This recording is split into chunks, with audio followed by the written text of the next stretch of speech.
What's going on, everybody? Long time no see. I'm back with another video. And listen, I know it's been a while, but there's been a lot going on. So, in this video, I'll talk a little bit about some of the things that have been happening over the last year or so since you last saw me. So, basically, long story short, due to employment issues, I had to stop my podcast, the Regular People Podcast. Thank you for tuning in. If you've been tuning in or were tuning in, I haven't made an episode since last summer. But honestly, what happened was I was working in a tech company. I ended up getting laid off. And then I kind of went on this period of just reflection. I took a couple of months to kind of relax, to get my mind back in order, I never see an app for that. You'll need to download one. Yeah. My bad. So I took some time to just kind of get my mind in order. And I think I did just that. Through reflecting, I kind of put myself in position to, think about the things that I wanted, think about where I wanted to be, think about where I was right there in the moment, and just breathe a little bit. And, if I hadn't gotten laid off, I probably would have never taken that time. So I'm grateful for that. But after that, I ended up getting a position at a charter school where I was one of the dean of academics. And, honestly, I learned a lot. I got a chance to get back to my roots in K-12 education, to dive a little bit deeper into what it's like to coach and manage curriculum. I got to meet some cool people. I got to meet some people who didn't like me very much. But at the same time, I feel like I grew. So, while there, the interesting thing is I ended up getting laid off again.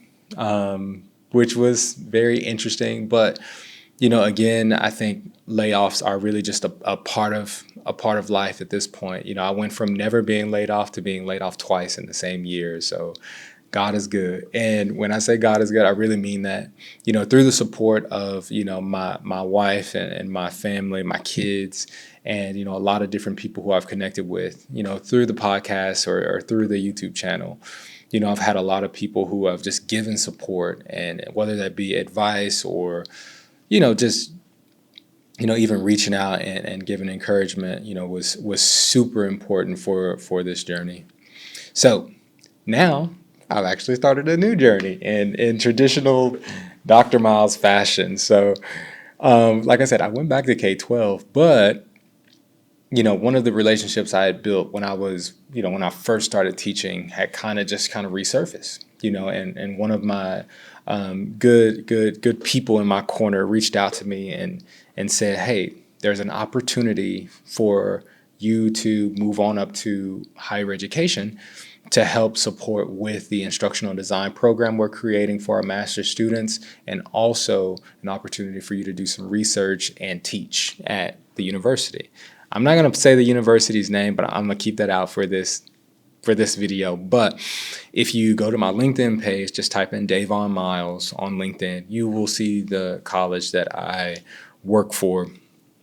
So while here, I am technically a faculty fellow, even though I'm doing both teaching and research. And this is where it gets kind of interesting, because over my life, I have always loved to be a researcher. I've always loved doing research. I've always loved learning about new things and really teaching other people about the things that I learn in so many different ways, and finding solutions to problems.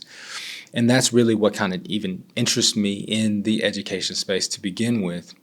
However, when in K-12 education, there's not a lot of room for you to, I guess, innovate, bring in new ideas and kind of have different changes take place, large scale, just because of, I don't know, for a variety of different reasons.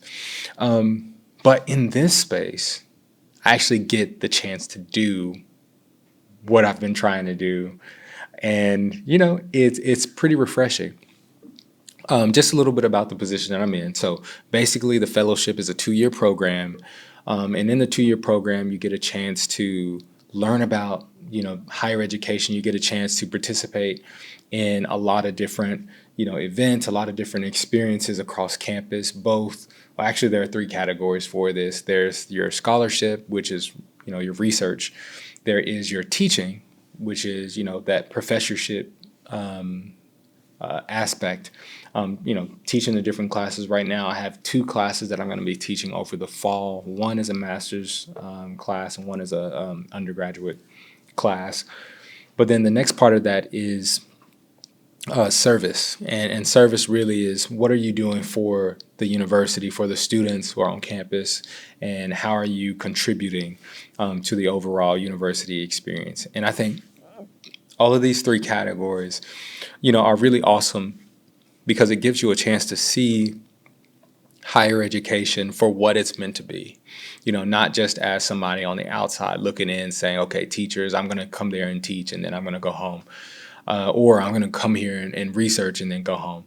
But it also gives you a chance to experience education from a variety of different perspectives. You get to interact with a lot of different people, and it's awesome. It really is. So about me and my role in all of this, basically, because of my experience in education. Because I was a teacher, and then I moved into admin, into coaching, and I got a chance to see what it's like to be an instructional designer and see education from all of these different perspectives. I work in the College of Education, so I get to work with a lot of pre-service teachers. However, my role here at this university has been kind of split into two phases, right? So on one side, I am the traditional pre-service teacher, professor, right? But then on the other end, my college has just recently started a Masters of Instructional Design and Innovation program, which is something that I'm going to be helping head up. And I think, from what I'm hearing, I'll get the chance to be a big part of this program if we get the numbers right. And of course, university numbers just across the country and continent, and really just across the whole world, has been going down because of a variety of different reasons. However, if we see some good numbers, I think there's going to be a lot more opportunity. Now, here's the thing: I am not a tenured professor right now, but I am still a full-time faculty member on campus. I have a 2-year contract, basically. And in that 2-year contract, I have to show what I am worth. So it's, on one end, super exciting to get the opportunity to, expand on some of the things that I love. But it's also a little bit intimidating because I'm in a space that I've never been in, even though it is kind of adjacent to where I've been in the past.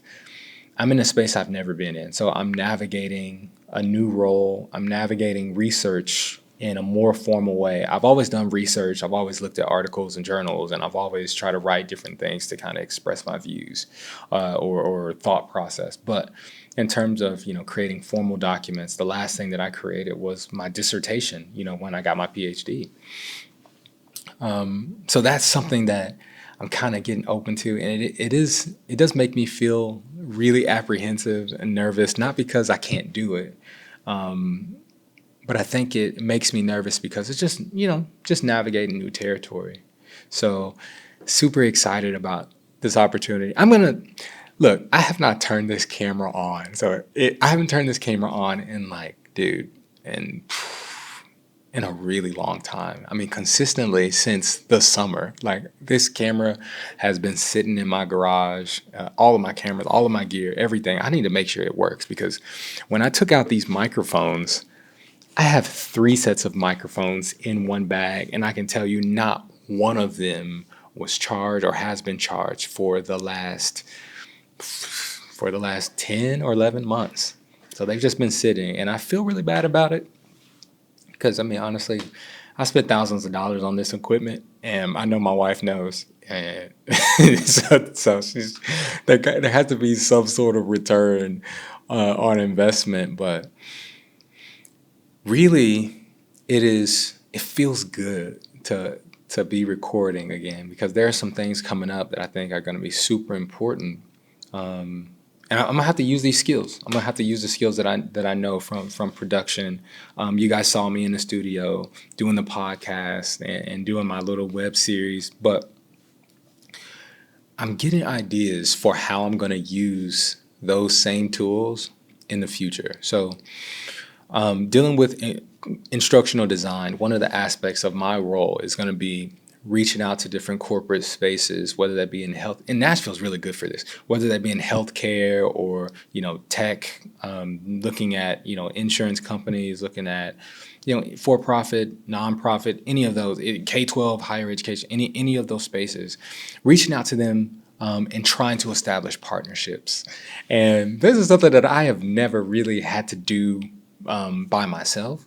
So this is totally new for me. So on one end, like I said, it can be a little bit unnerving, but on the other end, it's fascinating to have the opportunity to collaborate with workspaces that you don't really have a stake in. So it's people have to trust you. You have to have a lot of conversations.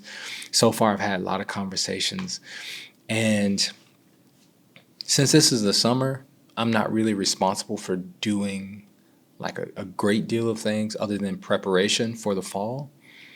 But even in the preparation stages, like I'm having to, comb through some of my ideas with just really with a lot of detail, you know what I mean? So that's super exciting. I know I don't even know how long this video has been playing. 11 minutes, goodness. I've been talking a lot. There is a lot to say. I have a lot to say, but I'm going to make some more videos just so you guys can stay abreast of some of the things that has been going on. If you care, you'll like the video, you'll follow, and check me out on this journey. I got a lot of work to do, and this is really just video one of the process. So